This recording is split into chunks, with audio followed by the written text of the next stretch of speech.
They were saying absolutely they were going to tear us apart.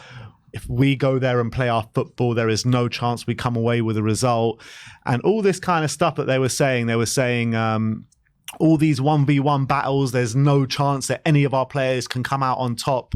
And it was just like, Arsenal have been above us once in the last 7 years, been in the Champions League for the first time. Like their fans were literally crying hearing that Champions League music because it was so like emotional for them to be back in it for the first time in so long. And as much as we didn't win yesterday, they did get a bit of a humbling, in my opinion, because of the way they came into this game.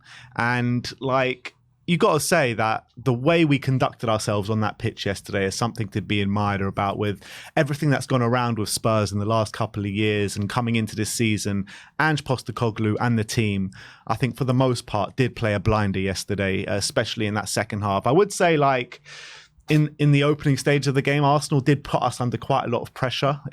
We did find it hard to get out. We had a lot of possession, but that possession was like just us kind of like contain them, passing within our own half. And in the opening stages of the game, we did seem nervy. Destiny Udogie was getting a hard time from Bukayo Saka. He played a terrible ball that Arsenal could have been in from. Maddison gets robbed in our own box, which that could have been a really dangerous situation. Bissouma as well didn't seem himself in that first half and really came under pressure a few times, lost the ball in some dangerous positions. But I think once we gathered ourselves and got that nervy bits out of our system, we really grew into the game and started to control it. Yeah, I think we took control after about 35 minutes. I think, look, Arsenal are one of the best high-pressing teams in Europe at the moment. They've got such fresh legs. They've got a really good system under Mikel Arteta. You knew it was going to be a tough game coming into it, and you knew they were going to come flying out the traps, and especially after playing, they had a convincing win in midweek against an attacking team like PSV, and that probably gave them a lot of confidence going into this game that then maybe they can get back to their best. And I think they started, I think, fairly well. I think the first 10 minutes was quite even. No teams really gave anything. But then Arsenal really turned up the heat, and it was a struggle for Tottenham to just keep their composure, stay in the game, make sure they're finding their passes, build up from the back. And I think we were maybe a bit too casual, maybe a bit too nervous on occasion. Saka, they were manipulating the possession to get Saka one-on-one with Udogie so often in that first 35 minutes. They looked like they targeted Udogie in those first 35 minutes, and he was getting quite a lot of joy. You got to say, Bukayo Saka, look, he's one of the best right wingers in the Premier League, and there's a reason for that. He's so fast, he's so direct, and it was difficult for Udogie at that point. He got an early yellow card as well, which might have hampered him. They obviously got the goal, bit of luck, but that came from the right-hand side. Saka cutting in and Romero slicing it into his own net. Jesus nipping it off Maddison inside the box. That could have obviously been a massive moment in the game if they go 2-0 up. And they definitely had some big moments in those first 30 minutes. And obviously coming into that game and looking how intense that press was from Arsenal. And then once we went 1-0 down, I did fear the worst, to be honest. But what I'm so proud of is after that first 35 minutes or so, we kept. It would have been very easy for example, in those moments where Maddison gets robbed in his own penalty area, it would have been very easy if in that same situation, as the game gone on, we changed the way of playing and just started going long, or decided to play safety first and getting rid in those situations, as opposed to continuing to stick to the principles and playing out the back and playing, even when we are being pressed, to continue to try and play out that press. And that's what we did. We didn't shirk our responsibility. We didn't stop playing how we wanted to play, which was playing out from the back, being press resistant, being confident on the ball. And the more we stuck to it, the more joy we were getting. And all of a sudden, Arsenal, once they were putting pressure on us, we were starting to find solutions. And this is what I kept saying, what we've been doing this season. Against Man United, we started the game in a similar fashion. We were conceding chances, yet we found solutions during the game to play out their press. And it was really good game management. Against Burnley, 1-0 down inside 5 minutes, they were having the better of it in the early exchanges, yet we found solutions and we found ways of getting out the press. And that's exactly what happened against Arsenal. We started to find the solutions. We started to get Kulusevski more involved. Son was coming a bit deeper and causing Arsenal a lot of problems. And the last 10 minutes of that first half, we were on top. Yeah. And in fact, when we did equalise, even though we'd only been on top for like 5 minutes at that time, it wasn't even a surprise because that goal felt like it was coming, even though we'd only been on top for about 5 minutes because of the solutions we were finding. Brennan Johnson should have really made it 1-1 after a great save from Raya. And in the end, we did get that equaliser just before half time, and it was reward for how we'd grown into the game in that first half. Yeah, absolutely right. And I thought Odegaard was playing a really good game in that first half, and we were finding it really hard to deal with him at times, to be honest. And then, I don't know what it was, but maybe it was when he got that booking, but he just didn't show up for that second half, Odegaard. And I think that was the majority of the Arsenal players, because as much as they were putting us under pressure in that first half for a good 20-25 minute period, I thought the one player that was really standing up for us and didn't make any mistakes throughout the whole game was Mickey van de Ven. I thought he was a man mountain yesterday. He was at his aggressive best. He was winning challenges time and time again. And I was just so proud of his performance. You're talking about a player who's 22 years of age, first North London derby, his 6th game in a Spurs shirt, and he puts in a performance like that away at the Emirates in one of our hardest games of the season. And we're all saying, before he came to Spurs, we're going to have to bide our time with this guy. He's going to have to feel his way into the Premier League, feel his way into a Spurs shirt.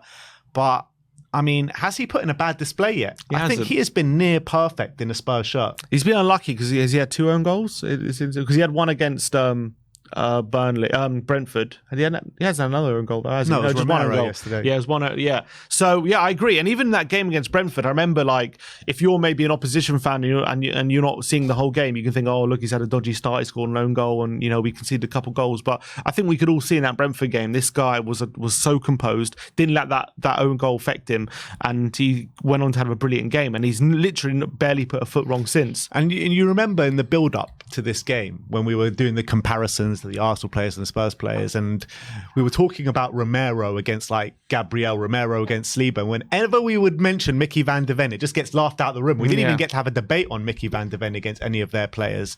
And Mickey van de Ven, as much as Saliba had a great game yesterday, no doubt about it, but when you're comparing the two left centre-backs, it was night and day for me who was better between Van de Ven and Gabriel yesterday. 100%. And I thought Van de Ven was, to go into that atmosphere and play the way he did, so composed, didn't let the occasion affect him, maybe a lot of other players did, especially in that first 35 minutes. He was imperious throughout the whole game, and I thought if it wasn't for him, it would have been a different story. I thought Nketiah, he had that one chance where Udogie obviously gave it to him, but apart from that, Nketiah was completely nullified throughout the game. I thought he did really well on occasion, went out to the left-hand side and helped out Udogie with Saka on occasion as well. And there were just occasions where we pushed up and we allowed Van de Ven just there by himself, because we know he can handle those one-on-one duels and those opportunities.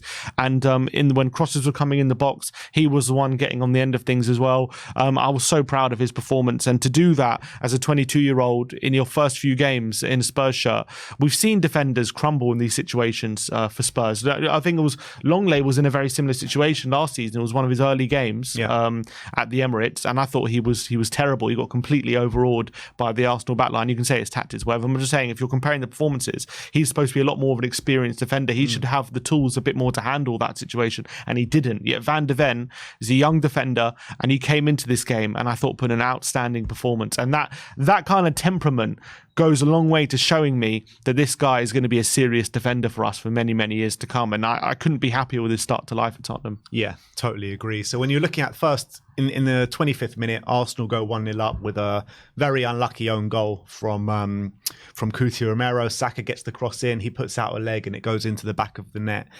Very frustrating, to be honest, for it to happen to Kuti as well, which I did think Kuti had a really good game yesterday, but it was just those two moments that kind of let him down. But both of them were very unfortunate, unlucky moments. You got to say that. And I would say for the own goal, it wasn't one of those own goals where I come away with thinking there's not much he could have done. I felt like he just really got it wrong. Yeah. But the penalty we'll talk about later, but I feel like he couldn't really do much about that.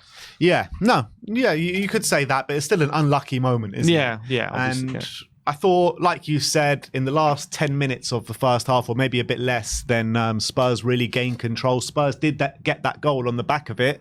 Maddison completely skins Bukayo Saka alive after he does the dart celebration. Completely skins him alive. And Heung-min Son, I've watched it so many times. I still don't know how he does what he did, because he's got Saliba, Declan Rice, and Gabriel all around him. He gets in there with just a flick into the corner, and no keeper is saving that. He just needs an inch, Son. He's that clinical. This is what I was saying before the game. Like, but it's going to be a very open game. There's going to be chances at both ends, and a lot of it could be decided by who finishes their chances. I know that we have the most clinical player on the pitch, and that's Heung-min Son. And not only is he the most clinical player on the pitch, he's one of the most clinical players in the Premier League or even in Europe. And I think he showed that yesterday. He didn't have to have too many chances to bury his finishes. And that first goal was actually a bit of a carbon copy of our goal against Bournemouth, apart from obviously the madness that Maddison was doing on the touchline. But a cutback, Son makes a darting run to the near post, and on his left foot, you know how two-footed he is. Doesn't matter what foot he's finishing on. Absolute clinical into that corner, kisses the post on the way in as well. And to find that space in the box, as you say, with all those defenders around him, there was no space. It was. I don't know how he did it. I don't know how he did it, and it makes me feel like as well, if he has that ability in him, because obviously I associate Son more with that second finish. Running into the space in behind, and obviously when he's 1-on-1 with the keeper, he can finish. We know he can do that. But obviously the big question marks about Son playing him in the number 9 is when there's a low block, when he's surrounded by defenders, is he going to be able to find space and the time to finish his chances when there's defenders around him? And he maybe proved yesterday that maybe when he can find solutions when he's against that low block, because obviously against Sheffield United he found it a bit more difficult. But yesterday, to make that run was absolutely brilliant. Didn't even have a second to think about it. Just flicks it into the corner, and that's what he can do. That's the quality he has in his boots, and unbelievable finish from Heung-min Son. And I think it was a reward for a brilliant end to the half. And Brendan Johnson had a couple of chances as well. He was maybe feel what like he saved should. By David Raya. Unbelievable. If that doesn't win save of the season, that has to win save of the season. I don't know how he gets to it. It really is. And Brendan Johnson, I thought in the first half he was causing them problems on the breakaway. He had a couple of chances to put the ball in the back of the net. It's very unfortunate for him. Like halfway through that second half, he goes off, which looked like a hamstring injury. And the injuries are starting to build up a little bit for Spurs now. I feel like that hamstring injury, I think, was testament potentially to the work rate he was putting in, because I felt like a lot of the time he was getting back in position, tracking back really well. I know Saka was causing havoc, but I thought Johnson was doing his best. Look, you got to remember, it's his first start for Spurs, so I think he did really well in his debut. To come into that as well, your first start coming at the Emirates as well, I thought he did really well for himself. I thought he gave a good account of himself. Really unlucky not to get on the score sheet a couple of times, and I think this guy is gonna, especially in these kind of games where there's lots of space for him to play, and he's going to cause a lot of problems. And I think it was a really good tactical tool. Yeah, it's a shame. It looks like he's probably going to be out.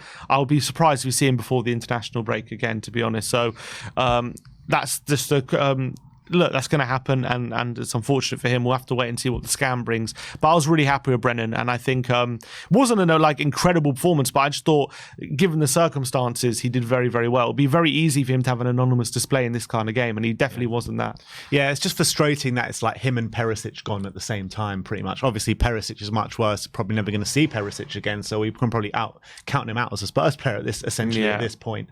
But Brennan Johnson, hopefully he can get back to full fitness soon. You talk about the Destiny Udogie yellow card in the first 15 minutes.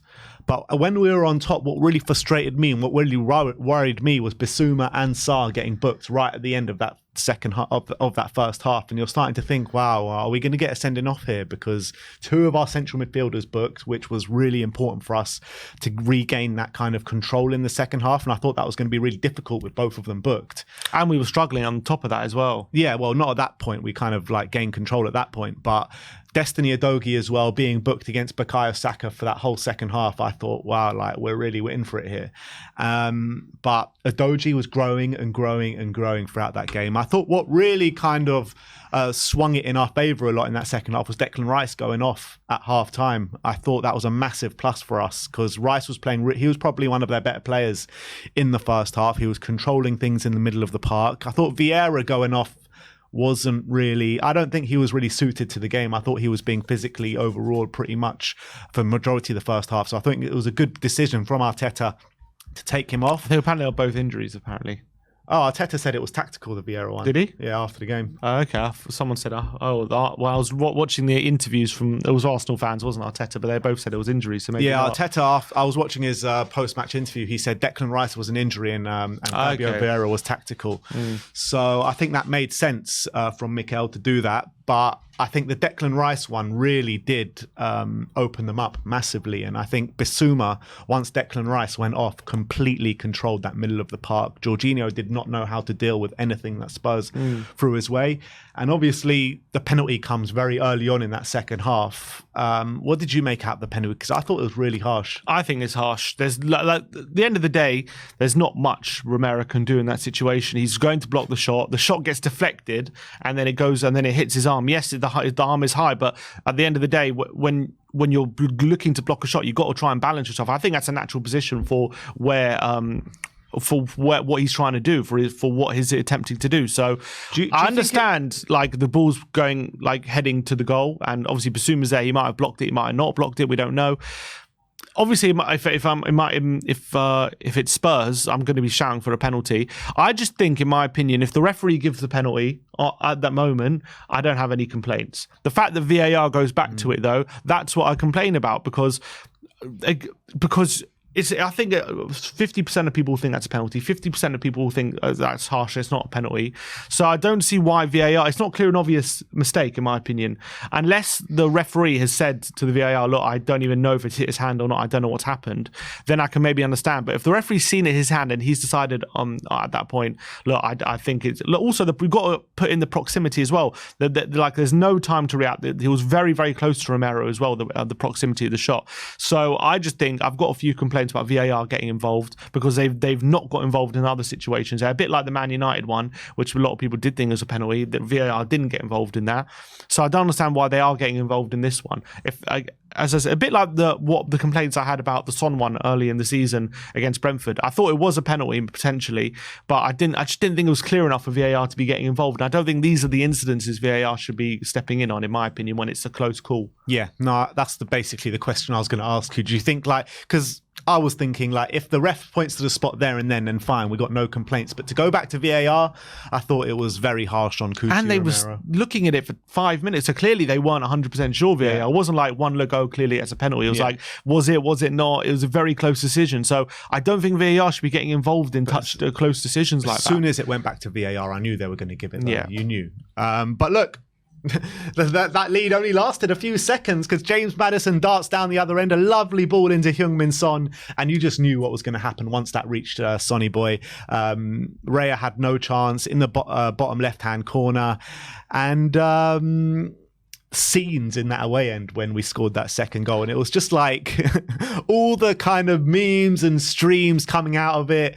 It was Arsenal fans celebrating that penalty, and then they don't even get the chance to finish celebrating. Son's already put it in the back of the net down the other end. Yeah, and I think a lot from a Spurs fan's point, obviously it's amazing just to get back level terms of Arsenal very quickly. A lot of it was a bit of relief just because we finished that first half so strongly, and it must have been a massive it could have been very easy for us, when straight after this coming out in the second half, conceding so quickly after 5 minutes, especially to a controversial penalty as well. It could have been very easy for us to feel sorry for ourselves, start blaming the referee, start getting frustrated with the situation. But we dust ourselves down very quickly, pounce on a mistake. Maddison robbing Jorginho off the ball, not giving him a second to think about when he's got the ball, and beautiful ball to Heung-min Son. And I thought that was a point where I thought, because even at 2-1, at 1-0, I was a lot more worried about where the game was going. But at 2-1, I always felt we're still in this game. We can get back in it. And with the you way didn't have we long time to think about it. I didn't have long time. I didn't think it would react within a minute. But look, I know. And Arsenal fans, they've all said after the game, if Jesus takes that chance after a mistake by Maddison, it could have been different. And they're all saying that was a turning point. But you know what? You got to have quality to punish the opposition, and that's exactly what we did. Yeah. Heung-min Son with a clinical finish. You can't give Son that opportunity, and he doesn't need to be asked twice, and that's the difference between someone like, when we were talking about in the preview, between someone like him and Jesus. Yeah, Jesus maybe in general play is a bit more involved, but when push comes to shove, when they get the chances, who are you backing in front of goal? Heung-min Son every time, and he's the one on the end of the day who got the brace. And that's the difference maker. That Exactly. is exactly the difference maker. And that is why Heung-min Son is considered as an elite football player. And that's why Man City was so willing to let Gabriel Jesus go at the end of the day, to a Premier League rival. So look, we go 2-2 in the 55th minute, and I thought Spurs really stamped their authority in the game after that. Midfield battle was completely won. Jorginho was struggling. Kai Havertz couldn't get into the game whatsoever. And we were the ones in the ascendancy. If anyone was looking like they were going to go on and win the game at that point, it was Spurs. Yeah, and at that point, that's when Basuma really came alive. I thought after that equaliser, it wasn't the Basuma like just playing it simply anymore. He was bursting through the centre. He was taking anyone on, and he was really becoming the Basuma we've seen the whole season. And he had the beating of anyone who came his way. It didn't matter. And this is what we're talking about. Like the stuff I saw from Basuma in that second half. Like Rice would never. Even I know Rice had a good first half, but he is not going to be capable of doing what Basuma is capable of doing in that second half, just bursting through the Arsenal midfield like they weren't even there at times. And that led to a lot of opportunities. And the only frustration is, I guess, in that period, in that maybe last, because I felt like the last maybe 10 minutes of the game or 15 minutes of the game, Arsenal, I wouldn't say gained control, but they were putting us under a lot of pressure, and they had a lot of corners, and they didn't really create any chances, but they were on top of it. But in that period, in that next half an hour after we scored and up until maybe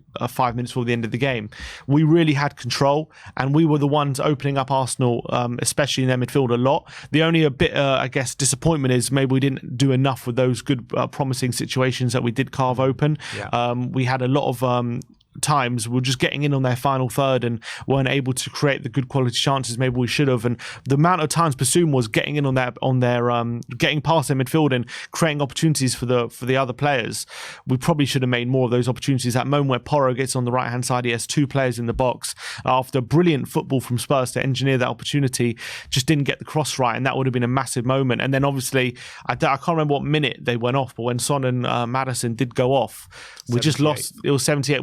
That was it. We lost that cutting edge when we still were able to kind of break their midfield, but we lost that cutting edge in the final third. And Højbjerg and Richarlison weren't really threatening as much as those two.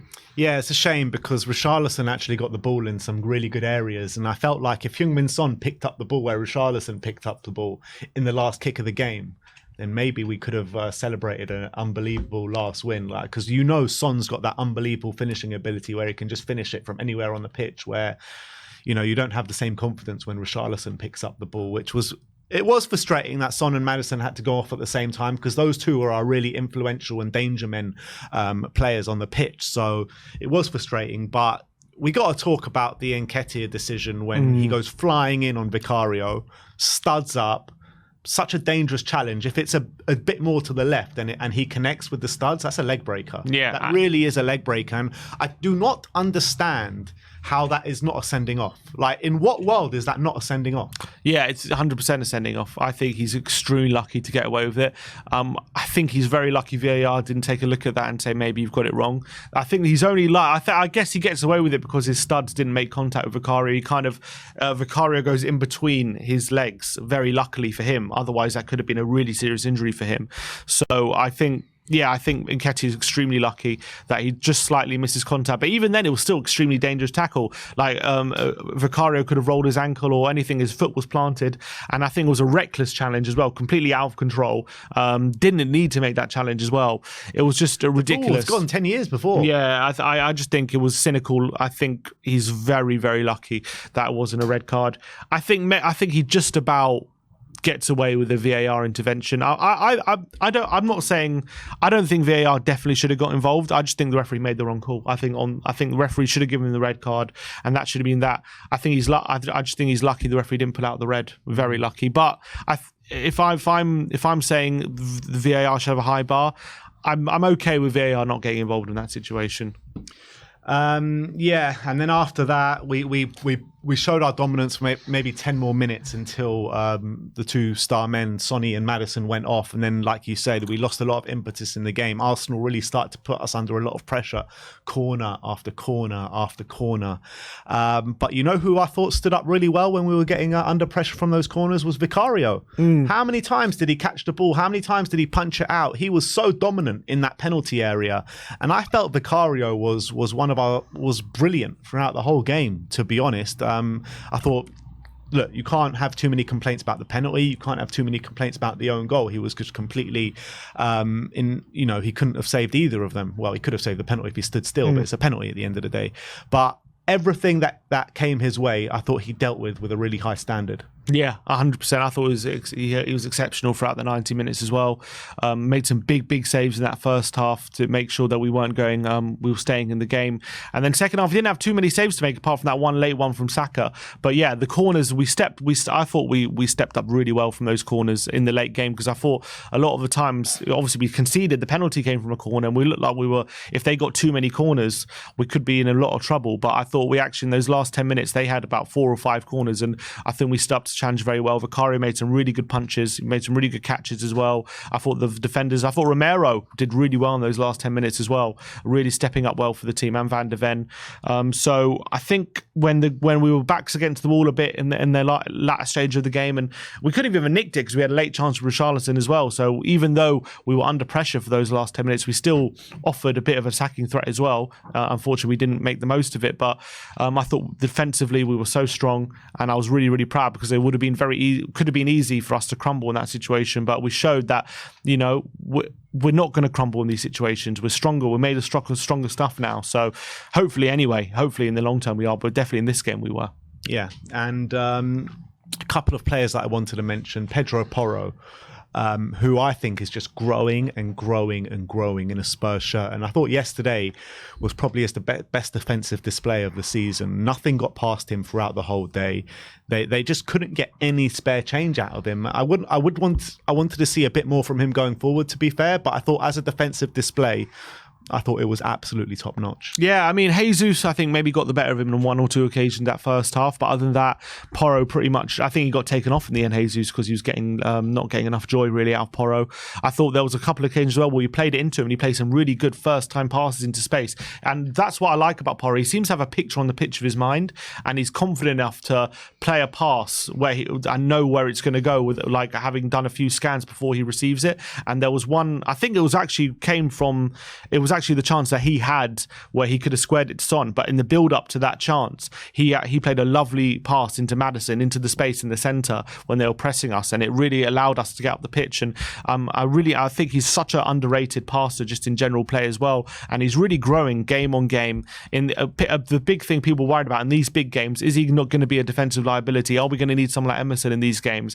But not only is he not a defensive liability, but you also get the rewards of how good he is on the ball as well with that. So he's becoming a top right back in these first few games of the season, and considering as well that Emerson was the one who started in that first game of the season, and Porro maybe had to win his place. And Emerson actually had a good game against Brentford. Scored a goal. And he scored a goal. Yeah, Porro has come in against Man United for the big game there, had a brilliant game, near faultless, and then he's gone on strength to strength, and he's having a fantastic season. And there's going to be games as well where he's going to be a lot more involved in the attack, and he's going to be getting assists, and he's going to be getting to the byline. But he didn't have to do that in this game. He just had to be defensively solid, be a really good player in the build-up. And I'm really happy with Pedro Porro. He's becoming a top right back. Yeah, and not only him, but the other guy on the right-hand side, Dejan Kulusevski, put in an unbelievable display as well. Following on from the great display he put on last week against Sheffield United, I thought he followed it up with I thought he was one of, if not our best player in that first half, to be honest. And he was just like carrying the ball. He was just so physical. They just couldn't seem to touch him at times yesterday, to be honest. And he was just doing that kind of water carrier role and bringing it up the pitch consistently time and time again. And I felt it was really hard for Arsenal to deal with him. Yeah, 100%. I think Zinchenko couldn't really get the ball off him. And that was why I was adamant. I really wanted him in the lineup for this game because he was an outlet for us. I felt like every time, if we were in a bit of trouble in the press, I know we struggled in the press a bit in that first half, but if we needed an outlet, someone who could physically keep the ball and hold the ball up for a bit and allow us to sustain a bit of possession, it was Kulusevski, and Maddison was able to find him on the right-hand side a few times. I think he really did exploit Zinchenko on their left-hand side. Obviously, the chance when we set up Brennan Johnson came from a link-up between Kulusevski and Son. The chance where, obviously, Porro gets across, and that was, again, Kulusevski keeping the ball and laying off to Porro, who had that cross which Ray had to deal with. So I think time and time again, especially in that first half, when our best moments came from Kulusevski, just being able to keep the ball away from Zinchenko and exploiting that space he was leaving. And second half as well, he set up a chance for Richarlison really late on in the game. I thought he was just I wouldn't say a menace, because maybe he could have done a bit more chance creation, but I just thought he was a thorn in Arsenal's side, which they couldn't really deal with, his physicality, and that's what he brings. And what I really like about him as well is maybe a weaker winger when you play the ball into the corner and he's asked to chase it down and then hold possession from a defender. That's where he's really strong, where a weaker defender would maybe be shoved off the ball a lot easily. He's able to shove off the defender and then turn when he's being pressed in close proximity. And I actually think that's where Kulusevski's at his best. I don't think he's actually at his best when he's asked to run into lots of space, and that's where he is. Where he's at his best is when he's got defenders near him and he can roll them with his physicality and get that yard of space with his own physical traits. And that's what he did yesterday, and he wasn't bullied at all. In fact, he bullied Zinchenko for a lot of that game, and I thought he had a really good performance. And that's what we said in the build-up to this. We need to target Zinchenko because defensively he's poor. We know that. We've seen it time and time again, especially at the back end of last season when they thought they were going for the title. Zinchenko made many, many defensive errors, and I felt like that was the kind of area which we could target, and I felt like we did that fairly well, to be honest, yesterday. Another player, actually, I want to mention that hasn't been spoken about much since the game finished is Pape Matar Sarr. I thought he was a bit of an unsung hero yesterday, Sarr. He didn't have maybe his best display of the season, but he did such great work for the team. He literally, if you look at his heat map, he was everywhere yesterday. He was non-stop running, buzzing around like a bee, winning the ball time and time again, being a physical presence in the middle of the park. And I felt, as much as Bissouma is getting the plaudits yesterday for us having control of that midfield in the second half, I thought he was a massive part of it as well. 100%. I think he helped out Bissouma a lot, and he allowed us to maintain that control in the second half of that midfield. In that first half, he did struggle a bit. He obviously got booked with a challenge where he got I think it was Vieira got the wrong side of him. He actually also had a couple of moments where he took some real wild swipes on the ball on the edge of the box, and there was we were worried about whether he was buckling a bit. But I thought he really composed himself. He settled into the game a bit like the rest of the team. And come the second half, he was really dominating that midfield. I think Havertz barely had a touch because of him, and I was looking at Højbjerg and I thought, okay, Sarr's going to come up for Højbjerg. It was Maddison because he had that injury, but I think Sarr really gave a really great account of himself. And on the ball, I wouldn't say disappointed, but I've seen better from him. But off the ball again, we know he always gives those fundamentals. And considering he was on a yellow and he kept on putting on challenges and he kept on stepping up for the team, especially for a 20-year-old, so mature, unbelievable. 20 years of age to put in that performance in the second half on a yellow card. So mature. 100%. 20. It's unbelievable. And Udogie as well. And Udogie, both of them, to be honest, because I thought Udogie was growing and growing and growing as the game wore on. I wasn't really happy with him in the first half, especially after all the talk we were giving him before the game to the Arsenal fans.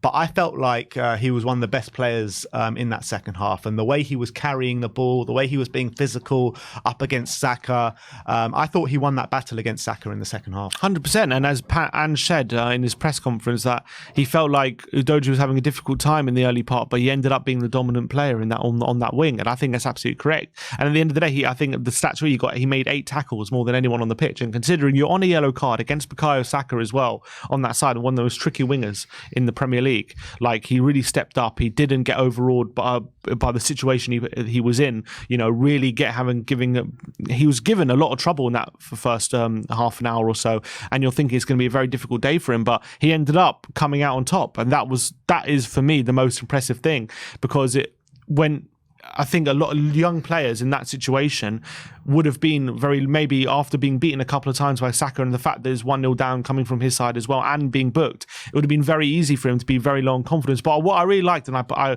remember during the game I pointed it out, like there were occasions where he was struggling against Saka, but Maddison came and gave him a talk. I remember, I think after he gave away a corner, and I think gave away a chance, didn't he, to Nketiah? Pass, yeah. Yeah, and so he was really having a tough time, but Maddison came and calmed him down. He was like giving him a few words of encouragement, and that really seemed to work, because after those moments he was the one coming out on top. And even that second half, obviously, it would have been easy for Postecoglou even in that situation, maybe haul him off and just say, oh look, he's losing this battle, time to get him off, he's on a yellow, don't want to get him sent off. But he didn't. He trusted him, and I thought the fact that he turned it around, and not only turned it around but actually excelled and got on top as well, and wasn't afraid to take on a few of the Arsenal players and show the confidence in his dribbling, and put in 8 tackles, have the most tackles on the pitch when you're on a yellow card, shows that he wasn't overawed by that occasion at all, and I thought it was exceptional in the end. Yeah. It was one of those strange feelings yesterday, to be honest, because you come into the game, before the game, and you're probably thinking to yourself, you take a draw at the Emirates. The way we came under so much pressure in that first half, I thought we stuck together, stuck to our guns, carried on playing our football. It didn't overroar us. And Spurs teams of yesteryear, maybe the past 2 or 3 years, would have probably laid down from that pressure that Arsenal were putting on us and gone on to lose the game 2-3-0. And you're talking about another North London battering at the Emirates. But the way we just stuck in there, hung in there, and ended the game for me, I was like, at the end of the game, I was like disappointed we didn't go and win that game. Yeah, I don't understand why Arsenal fans, I've seen a lot of Arsenal fans on their post-match stuff saying we're celebrating like we've won the cup or something. No one was celebrating the draw yesterday. Obviously, we're proud of our team, don't get me wrong, and I'm happy with the point, but I didn't see many, like at the end of the final whistle wasn't like a massive celebration for Tottenham. Obviously, we were really proud, like we were clapping the players when they came. Obviously, we're very proud of the team, and I think to get a point in this situation was something to be proud of, but I didn't see a massive over celebration at all from Tottenham or the players after the game. If anything, there was more of a twinge of disappointment, if anything. I mean, as soon as the final whistle went, I was disappointed because we didn't go on and win. But it's weird, because on one hand, you're very proud of the performance that they've put in at the Emirates, because it's the best performance we've put in there for a long time. But on the other hand, you're disappointed that you don't come away with 3 points. And I think that's great mentality to have. And you're talking about Heung-min Son, who spoke in his interview after the game, talking about how disappointed he was that we didn't get the 3 points. The sense in the dressing room was down instead of up because we didn't get those 3 points. And I'm loving that mentality from the Spurs players. 100%. And that's what Ange Postecoglou has instilled in them. Yeah, and to have that so quickly is astounding, really. The fact that we went to the Emirates and... Because a lot of people saying we're going to, even Spurs fans have been saying, at the beginning of the season, I'm sure there'll be games where we take tonkings this season, and because of the way we play. I probably said that as well. I'm sure there'll be games where we're going to take some tonkings because of the way we play. And if there's ever going to be a game where we could potentially take a tonking considering the opposition, it would have been this game. And the fact that not only did we not take a tonking, but actually we ended up playing better than them for large parts of that game. And the way we played actually was able to play through them and was actually to actually gain control for a lot of that game, I think goes to show that we must be way ahead of schedule for where we thought we would be at this stage of the Postecoglou project, and that's the most encouraging thing. And it makes me think, when is this tonking coming? Because I'm because I speak too soon. I'm yet to see it. I get that, and that might be it. That is going to be the game where we take the tonking. But I'm just so proud that. We've been in the basically. I'm trying to say we've yesterday, especially 1-0 down, under pressure, giving away chances in our own box. If there was ever going to be a game where we could be taking a battering, it could have been that situation. Yet we didn't let that happen. We were able to turn that around. I remember, for example, Arteta very early on in his Arsenal tenure, not even early on, it was in the season where they were battling for fourth with us. I remember they were having a good start to the season, and they went to Anfield and. They had quite a good start to the game, and yet I remember they gave away a goal right before half time at Anfield. Tavares passed it through to Jota, and they will go 1-0 down in the first half, and they get absolutely battered in the second half. They let it affect them. Their heads dropped, and they completely were devoid of confidence. They end up getting battered 4-0 in that game, and that could have been a very similar situation to us yesterday. Yeah. Could have been a very similar situation, yet we didn't let that happen. We were able to turn the situation around and actually use it to our advantage. And not only did we not buckle, we excelled. And that's what I'm really impressed with, because for a young team to do that is not easy at all. Yeah, completely agree. But look, a great day yesterday. A shame we didn't go and get all 3 points, which I thought we deserved. But I think what you got to say is, on the balance of play, when you take 90 minutes in your hand and see who deserved the win, I actually think probably a 2-2, a draw was probably a fair result. I think so, considering the first half an hour and maybe the last 15 minutes as well. I think you got to say a draw is a fair result. But no one can say Arsenal were better. I don't think any Arsenal fans are even saying that they were better at all on the day. If anything, when we were on top and in control, we looked more in control than they did for large parts. So I think a draw was probably a fair result, and to have that is unbelievable, considering how mad Arsenal fans were talking before the game about how they're going to batter us and we can't handle their play and stuff. They can handle us. It was like that meme. It reminded me of that meme a bit. Oh, you're going to need a hospital, but not for me. And then he pulls out a gun. It's like, that was that meme that reminded me of yesterday, because I think Spurs really came up trumps, and I was so proud of them. Yeah. Totally agrees. That is our match review from the Emirates yesterday. 2-2 draw in what you've got to say is our best performance there in a long time.